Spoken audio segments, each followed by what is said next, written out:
Alright, I'm still in volume 2 of the Bible story. And this is important in here. Now we're at part 1, story 5, Struggle in the Night. That's what it says, Struggle in the Night. Wonder what this is about. But let's start reading and find out. Jacob's long lesson wasn't over yet. He had much more to learn before he could become a truly great man God wanted him to be. No sooner was he out of trouble when out of one trouble than he was in another. As he waved goodbye to his uncle Laban, he began to worry about Esau and what would happen if they met again. That night, as he went on his way, the angels of the Lord met him. This cheered his heart, for they reminded him of the angels that he had seen on the ladder going up to heaven. By the next day, he was worried again. Finally, he decided to send messengers to Esau to find out whether he had gotten over his anger during the past 20 years. But when the messengers returned a few days later, they brought news that Esau was not had not changed his mind at all. Instead, he was determined as ever to take revenge on the one who had swindled him so badly. "We come from thy brother Esau," said the messenger, "and also he cometh to meet thee, and 400 men with him." 400 men? What could Jacob do against so many? No wonder he became greatly afraid and distressed. All he could think of doing was to divide his caravan into 2 parts, so that if Esau should come on one company and smite it, there would be a chance that the other might escape. It wasn't much of a way out, but he knew it. In his anxiety, he turned to God.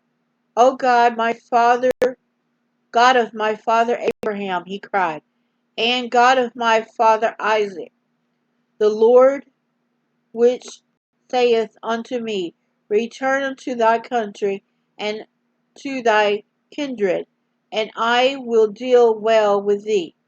I am not worthy of the least of all the mercies and of all the truth which thou hast had shrewd, SHEW, shrewd unto thy servant. For with my staff I passed over the Jordan, and now I have become 2 bands. Deliver me, I pray thee, from the hand of my brother, from the hand of Esau. And thou sayest, I will surely do thee good, and make thy seed as the sands of the sea, which cannot be numbered for multitude. Which cannot be numbered for multitude. Ugh. Jacob's prayer shows how much he had grown in grace during his long, hard years with Laban. Now he was grateful for all that God had done for him and given him, since he left home with nothing but a staff in his hand. Most important of all, he was humble at last and willing to admit that he was unworthy of the least of God's mercies. That night, having sent his family over the brook Jabbok, Jabbok, Jabbok, that's what it says, Jabbok, Jabbok, to what to what seemed the safest place in sight, Jacob was left alone. He wanted to be alone. He felt a great need to talk with God all by himself. So there in the dark and in the silence, he flung himself on his knees, confessing his sins, and asked again for help. And Esau means red. I think that's what it means. And this is an illustration of Esau and his 400 men.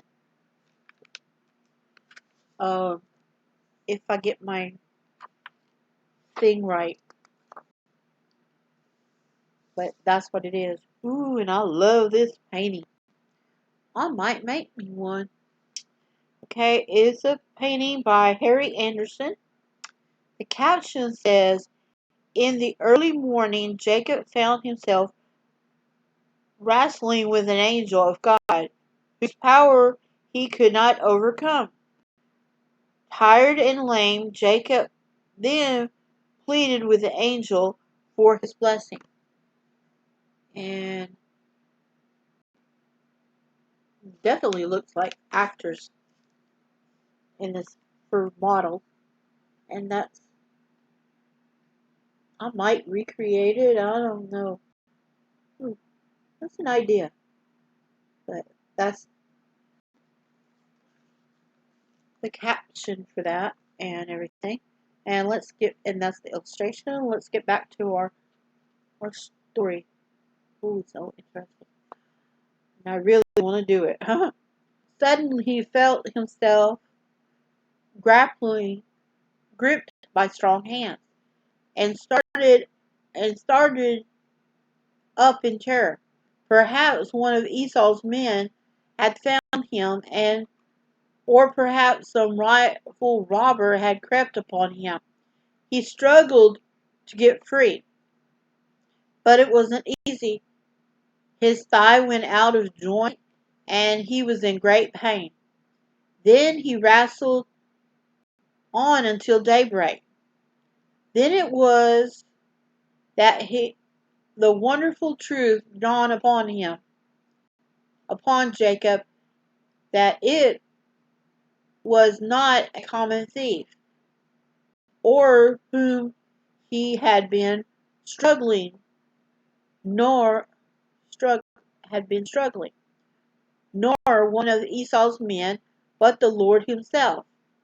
Like so many of us today, we had been in he had been in the very arms of God and had not realized it. Now trying to break away, instead of trying to break away, he held on, carrying, "I will not let you go, except thou bless me." And the Lord said, "What is thy name?" "Jacob," he said meekly, the name meaning supplanter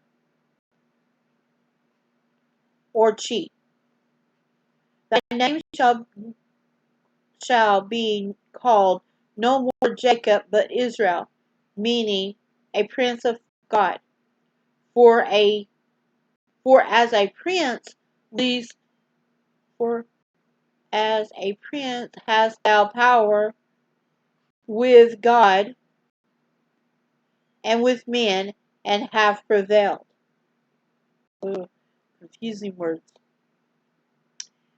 And Jacob called this place Peniel, Peniel, Peniel, meaning the face of God. For he said, I have seen God's face to face, and my life was preserved. And as he passed over Peniel, the sun rose upon him. It was indeed the dawn of a new day for Jacob. He had passed the great turning point in his life. He had found God for himself at last. His fears were gone. Courage and hope filled his heart. He was a new man. The coward, the cheat, the swindler had become a prince of God. It was like walking out of darkness into sunshine.